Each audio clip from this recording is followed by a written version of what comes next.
রানীগঞ্জ মরগ্রাম 14 নম্বর জাতীয় সড়কের বাইপাস রাস্তা নলহাটি থেকে কঠেতলা পর্যন্ত পাথর শিল্পাঞ্চল এলাকায় বেহাল রাস্তা দীর্ঘদিন ধরে পড়ে আছে একই অবস্থায়। এই বেহাল রাস্তার জন্য অনেক দুর্ঘটনা ঘটছে, প্রায়ই দেখা যাচ্ছে দুর্ঘটনা, ট্রাক্টর লরি উল্টে যাচ্ছে, অনেকের দুর্ঘটনায় প্রাণ হারিয়েছে এবং প্রচণ্ড হারে ধুলো। এই ধুলোই বিশেষ করে বাচ্চাদের হার্টের এবং শ্বাস প্রবলেম হচ্ছে। বেহাল রাস্তার জন্য রাত্রে গাড়ির আওয়াজে ঠিকমতো ঘুমোতে পারছে না বলে অভিযোগ। রাজ্য সরকারের পক্ষ থেকে লক্ষ লক্ষ কোটি কোটি টাকা রাজস্ব আদায় করা হয়। এই রাস্তার অভিযোগ স্থানীয়দের 2 বছর হয়ে গেলেও টেন্ডার হওয়া এখনো পর্যন্ত কোনো কাজ শুরু হচ্ছে না। যে সড়কে যে বাইপাস একটি রাস্তা রয়েছে এবং শিল্পাঞ্চল রাস্তা, সেটা হচ্ছে নলহাটি, শিল্পাঞ্চল এবং নসিপুর। তাদের দাবি এই স্থানীয় লোকজনদের যে এই রাস্তা দীর্ঘদিন ধরে বেহাল অবস্থায় পড়ে আছে। কি বলবেন? এটা ধুলো হচ্ছে, রাস্তা তো প্রচণ্ডই খারাপ। বাচ্চারা স্কুল যেছে, সবসময় দেখেন খালডিপ রাস্তাটা পরিস্থিতি দেখেন, জল জমে যাচ্ছে, রাস্তাটা ঠিক হচ্ছে না। আর কি সমস্যা রাস্তায় পানিও দিচ্ছে না। কতদিন ধরে রাস্তা পড়ে আছে? কতদিন? মোটামুটি 1-8 বছর থেকে পড়ে আছে। কী ধরনের দুর্ঘটনা ঘটেছে? দুর্ঘটনা ঘটছে, দেখতে পাচ্ছেন জলমল থাকছে, বাচ্চারা স্কুল যাচ্ছে, কী করছে, দুর্ঘটনা ঘটছে। পেশেন্ট অ্যাম্বুলেন্স যেছে গাড়ি, এই রাস্তা তো প্রচণ্ড খারাপ, একদম ধুলোর জন্য নাচ নিঃশ্বাস। কথা বললাম এখানকার নলহাটির স্থানীয় বাসিন্দা, তারা যেটা জানাচ্ছে তাদেরকে ধুলো মাখা ভাত খেতে হয় এবং কোনো পেশেন্ট অসুস্থ হলে তাদের নিয়ে যাওয়ার সমস্যা হয়। তারা দীর্ঘদিন ধরে সমস্যায় রয়েছে। বিশেষ করে রমজান মাসে প্রচন্ড অসুবিধার জন্য পিডব্লিউডি অফিসে অনেকবার আধিকারিকদের সঙ্গে দেখা করার জন্য গিয়েছিলেন, তবু তাদের দেখা পায়নি, অফিসে থাকছে না বলে অভিযোগ। নলহাটি 11-12 নম্বর ওয়ার্ডের মানুষজন জানায় তাদেরকে ধুলো মাখা খাবার খেতে হয়। এমার্জেন্সি কোনো পেশেন্ট অসুস্থ হলে হসপিটালে নিয়ে যাওয়া খুব সমস্যার মধ্যে পড়তে হয়।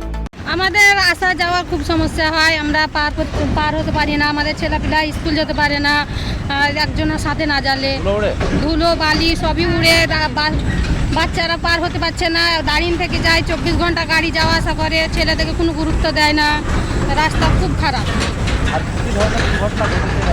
রাস্তাতে দুর্ঘটনা অনেক ঘটেছে, বাইক অ্যাক্সিডেন্ট, ছেলেপিলা পার হতে যে গাড়ির তলে ঢুকে যেছে, মারা গেছে অনেকজন, ছেলে পিলে সব মারা গেছে। আমরা বাচ্চা একাই ছাড়তে পারি না, রাস্তাতে খাবার খেতে পারছি না, ধুলো মাটি সব উঠছে, আবার 24 ঘন্টা গাড়ি যাতায়াত। হ্যাঁ, ধুলো মাখা, আমাদের 24 ঘন্টা তো গাড়ি চলছে, আমাদের ধুলো মাখা খাবার খেতেই হয়। কতদিন ধরে রাস্তাটায় বেহাল অবস্থায় পড়ে আছে? 1-1.5 বছর থেকে এরকমই চলছে। আমার নাম জাবেদুন বিবি, বাড়ি নলহাটি। বিষয়ে তো কি বলবো, মানে আমরা একদমই ক্ষিপ্ত হয়ে গেছি। এত প্রচুর আন্দোলন হয়েছে অনেক জায়গায়, মানে যেটা পিডব্লিউডি অফিস আছে ওখানে আমি অনেকবার গিয়েছি। ওখানে কোনো যে অফিসার থাকেন আর কি বা ইঞ্জিনিয়ার কোনো দিনই আসেন না। যেই টাইম বলে সেই টাইমে যায়। একদিন ডেকে পাঠালো, বলে কাজ আরম্ভ হবে। আমরা বললাম নির্ভয়ে কাজ করবেন, যে রুলস আছে রুলস অনুযায়ী কাজ করবেন, কোনো অসুবিধা নেই। আমরা প্রচুর ধুলো, তো মানে ধুলোর সঙ্গে হাতের সঙ্গে ধুলো পায়েল করে খেতে হচ্ছে এবং বাচ্চা ছেলেদের এরকমের শ্বাস প্রবলেম হয়ে যাচ্ছে। আমরা তো দেখতে পাচ্ছি, না দেখবেন যে লরি যখন চলে প্রচণ্ড হারে এত ধুলো উঠে, মানে কিছু দেখতে পাওয়া যায় না।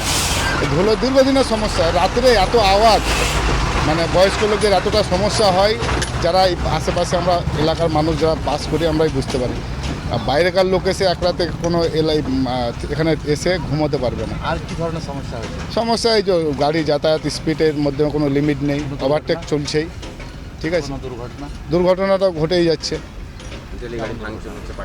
এবং পাল্টি হামেশাই গাড়ি গোল্লা ভাঙছে, ট্রাক্টর পাল্টি মারছে। ইদানিং মারা যায়নি, কিন্তু হামেশাই পাল্টি হচ্ছে। এবং এই আমাদের রাজ্য সরকারের প্রচুর এই রাস্তায় রাজস্ব আদায় হয়, তবুও এই রাস্তার উপরে কোনো নজর নেই। অনেকবার অনুরোধ করেছি, যেনারা দায়িত্বে আছেন, অধিকর্তা রয়েছেন, হাত জোড় করেছি যে আমাদের এই রাস্তাটা দেখুন।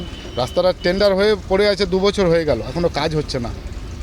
প্রচুর পাথর, তো শিল্পাঞ্চল, দুটো শিল্পাঞ্চল আছে এখানে, একটা নসিপুর আছে, একটা বাহাদুরপুর আছে। এই রাস্তার উপরে সব গাড়ি যাতায়াত করে। কি নাম আপনার? আমার নাম রবিউল আলম। বাড়ি এখানেই, বাড়ি আমার 11 নম্বর ওয়ার্ডে। গত 1 বছর ধরে এই রাস্তা বেহাল অবস্থায় পড়ে আছে বলে জানাচ্ছে স্থানীয় মানুষজন। বীরভূম থেকে মিজানুর রহমান, জাজবাত 24 বাংলা।